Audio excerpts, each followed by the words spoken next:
Hey everybody, welcome to another video. This one's going to be really quick. This is going to be a camp chair hack that's going to keep your backside warm when you're camping in the fall and the winter time when you're using one of these little cheap camp chairs here. So stick around. Very first thing I did was take some basic measurements. I'm working with Reflectix and I have a bunch of it in a big sheet, and I wanted to work with a smaller piece to make it a little bit easier. So I took some basic measurements, transferred it to the larger piece, and drew my straight edge and made some cuts so that I was able to move a smaller piece around instead of this big old sheet of it.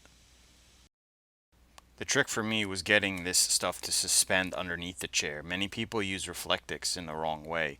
If you sit on this insulation and simply put it in the chair, it's not going to be very effective. It's going to lower the R value and it's just not going to work. It's in the name, it's Reflectix. It reflects body heat. So if you sit on it, it'll do some thermal bridging action. I don't know the correct term, I'm not a scientist, but basically your body heat or the cold will transfer from one side to the other. So I had to figure out how I was going to get this basically to act like an underquilt for my chair. So what I came up with was making a front pocket that would hold a cord that I could clip on to the legs of the chair. So I just made some measurements about, I think it was about 6 inches, and then I got some of this Velcro stripping here to make essentially an envelope that I could fold up and it would hold a cord that I could latch on to the front of the chair. As I said, if you just sit on this stuff, it's just not going to be very effective. The best example would be if you were to take a sheet of aluminum foil and put it over a pot. You'd be able to put your hand really close to it and not feel the heat. However, if you use that aluminum foil as a pot holder and grab the hot handle, it would burn you through the aluminum foil. So that's what you got to do. You got to use Reflectix with an air gap and use it to reflect body heat versus trying to stop it from transferring through a material. That's what foam insulation is for. When in terms of airflow, you want to use Reflectix in this manner. I put my Velcro both sides together on the one side and peel off the adhesive strip. So you're not trying to line up Velcro and make it work. It's a lot easier if you do it this way. The envelope opened up basically, and this is what's going to hold my cord.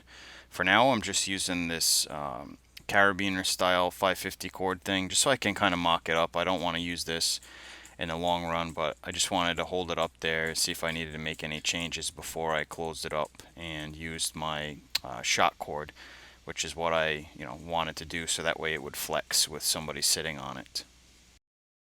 I figured out it'd be best to cut around those front legs there and make a little bit of room so it fit nicely.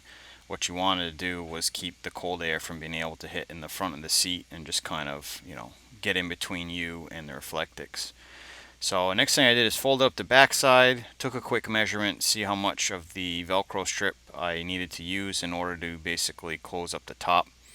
So the idea was to, latch it onto the front and then use the top like, sort of like a koozie, just fit right over the top of the chair. So the top's really not going to take any weight. So I used my Velcro, folded it over, closed it up. Bob's your uncle.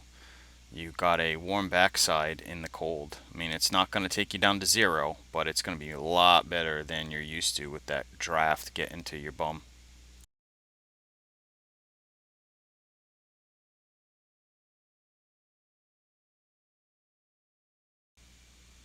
I just reinforced the seams and the part that was going to carry the shot cord with some T-Rex duct tape just to make it a little bit more durable. It actually worked out pretty well. It's pretty tough, this stuff. And here you can see it with the shot cord in the end with my two carabiners and then the top of it. Pretty simple, pretty clean. Doesn't look all that pretty, but it works. I can tell you that there's a huge difference sitting on this, and then when I stood up, you could feel an immediate temperature change. So it's not that difficult to feed through. You just kind of start feeding it through and pull it out the back side.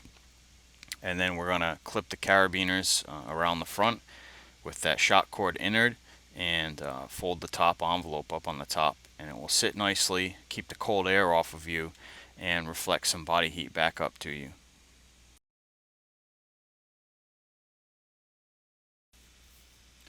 People may look at you funny, but this thing's pretty cool and it fits really well. I'm pretty happy about the way that it came out, and it weighs next to nothing, and you'll be a lot warmer sitting by the campfire.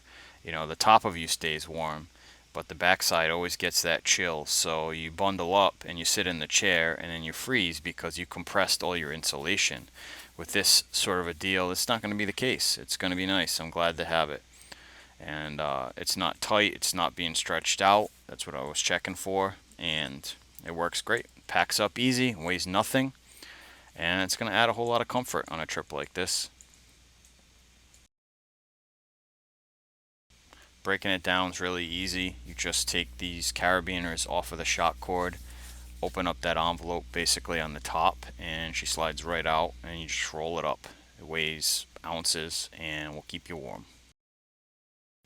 I really hope you got something out of this video. If you did, give it a like. If you have any comments or suggestions, obviously drop those down below.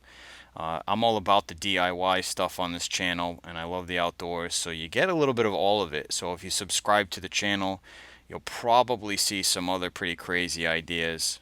Again, hope you enjoyed the video. Please stick around, subscribe to the channel, and I will catch you on the next one. Thanks a lot. Bye-bye.